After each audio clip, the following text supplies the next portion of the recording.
To make sure we're treating both sides equally, I couldn't resist including some flawless retouching skin techniques for men as well. So on this model, I'll zoom in with Command plus or Control plus a few times so I can get a good look at those eyebrows. And as the term was coined, we want to make him more metrosexual, meaning he does a lot of self-grooming. I believe that occurred in a Sports Illustrated article. We're going to look at, again, my favorite beauty retouching tool. I live for the patch tool, and it just wipes the years away.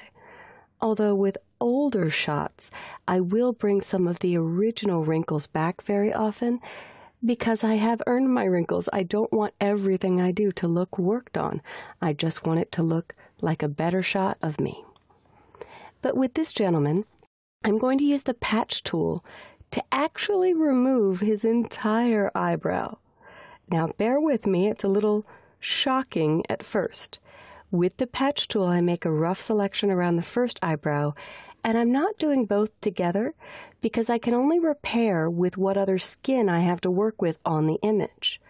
So I get in the middle of this eyebrow I've selected, and I drag to solid skin.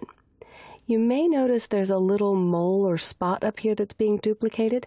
I'll fix that once I've wiped out the eyebrow. So as I drag up and let go, Photoshop seamlessly blends away that eyebrow. There's this spot that was duplicated, so I'll remove it. I'm going to remove everything to start, and then I will carefully bring back the details I'd like to keep. So I make rough selections using the patch tool with skin to repair skin. Being very careful not to include the eyelashes. This gentleman has enviable eyelashes. I wish mine were that long. So just quick rough selections. And now he looks a little bit alien, but what we're going to do is paint back where the eyebrows were. So that's when I use the all-powerful, yet very underutilized History Brush tool. With the History Brush, I'll make it as big as I want the eyebrows to be. So I'm guesstimating, based on the radius of my brush, the roundness of it, how much eyebrow I want to bring back. I'll click once, and there is the original eyebrow back. And I only paint in what I want to keep. If too many of these stray hairs are coming in, I will undo that and start painting a little lower. But I may need to undo more than once, so I'll choose Edit Step Backward to get to my multiple undos and just start a little lower, being very careful to let go of my mouse often. That way I have an undo. That way I don't wipe out everything I've done if I mess up at the very last moment. Now he's still got a fairly masculine eyebrow, but it's cleaned up. I'll do the same on the opposite side, guesstimating roughly where his eyebrow originally started and painting that back in. I could use my left bracket on my keyboard to make this brush smaller. That way I could paint in a little less. And you'll notice I completely omitted the stray hairs that were in the middle there. I could do the same thing under the eyes, but with men, wrinkles actually make them more distinguished, and I learned recently in a leadership course the most trusted hair color of any person in North America is gray, specifically gray on a man. So making the wrinkles actually more pronounced or making him look more rugged makes a more trusted shot because the gray shows experience. Unfortunately, it's not the same for women. I'll go back to my patch tool and I'll select this little imperfection on his mouth and just drag that up. So now his mouth is flawless. And if I don't love the hairs that are going all the way down his neck, I can use the same process. Patch, drag down to replace. Now this is going to start to look artificial, but that's okay. my history brush will allow me to fix it.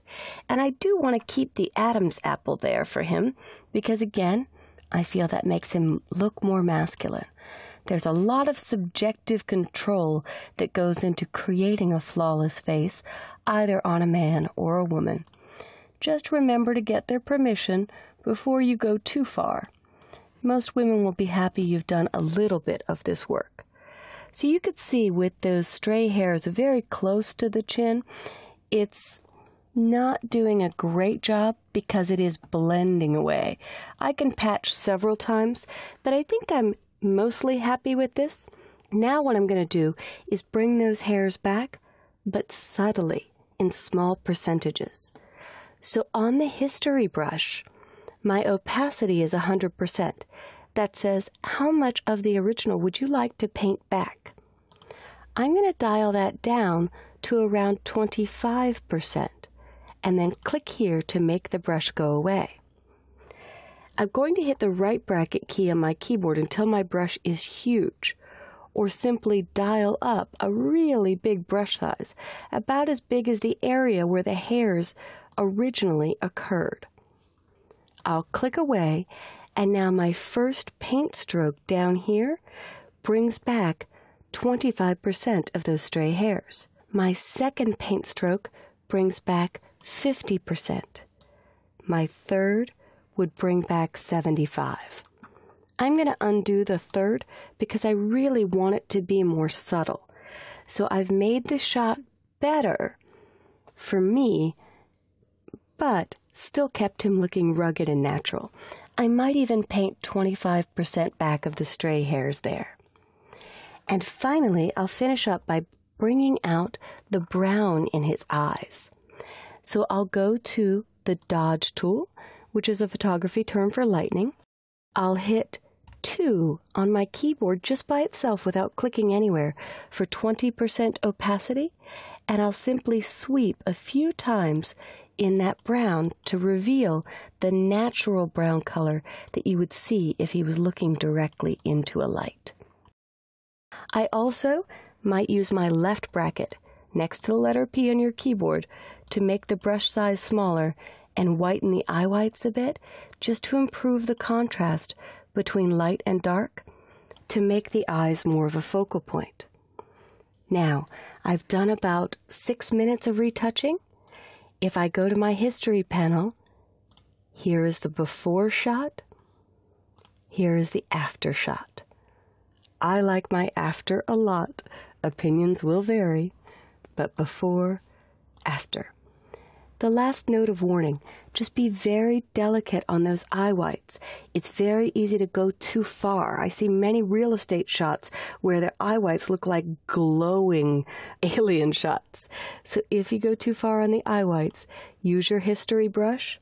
I might even try 1 for 10% and just soften the whitening ever so slightly so it looks more realistic. Before, after. Before the soften, after the soften. Very subtle. Try the patch tool, the history brush with percentages, and the dodge tool to do some beauty retouching on a man's face on your own.